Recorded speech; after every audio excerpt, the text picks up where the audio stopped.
Have you ever felt it? An unnamed emptiness, like there is a reality hiding just behind the thin surface of your daily routine. We are born into a world saturated with noise. We spend our lives moving through a flood of distractions, constantly seeking a sense of fulfillment that remains just out of reach.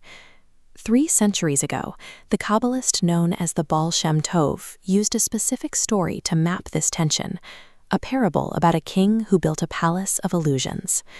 This story provides a coordinate system for that restlessness, tracing the path from the superficial layers of our lives back to the source. The story describes a king who plants a garden of infinite beauty. He fills the space with extraordinary wonders, vibrant life, and indescribable treasures. Instead of standing in plain sight, the king hides at the absolute center of this labyrinth, issuing a silent challenge to his subjects to come find him. To make this possible, the king employed tzimtzum, a Hebrew term for contraction. The idea is that the infinite intentionally withdrew its light to create a vacuum. Without this concealment, a finite world could not exist. We would be overwhelmed by the intensity of the source. The physical universe is the result of that choice.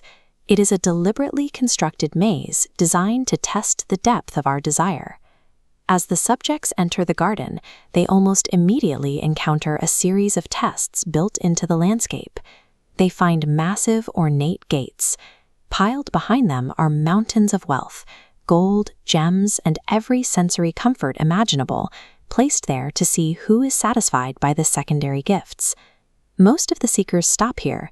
They fill their pockets with the gold and gems, deciding that the treasures of the garden are enough. For those who push further, the garden turns frightening.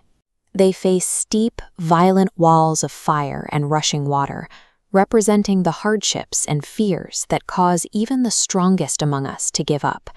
This is the primary hurdle of human existence, mistaking the garden's byproducts for the king himself. But then a traveler enters the maze, the king's son. He moves forward with a singular, unwavering focus. He walks past the piles of gold without a second glance. He isn't deterred by the walls of fire or the soldiers at the gates, because his only goal is to see his father's face. He is in a state of devakut, or cleaving.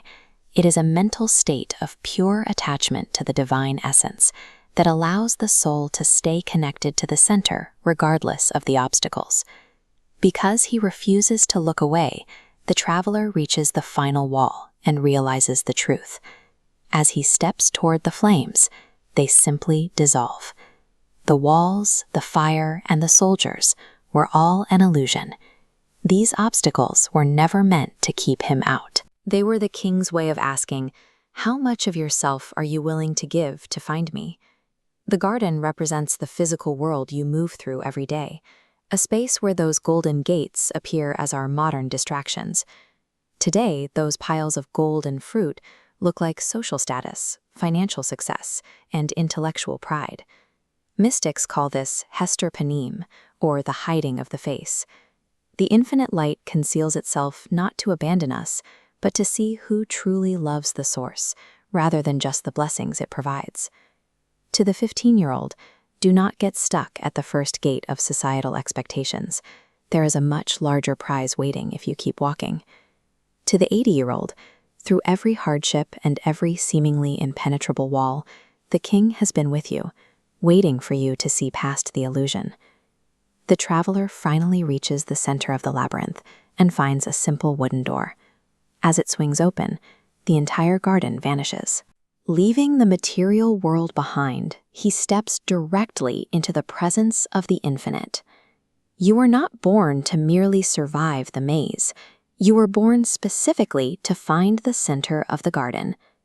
If you want to keep exploring these stories from the Zohar with us, make sure to subscribe to the channel.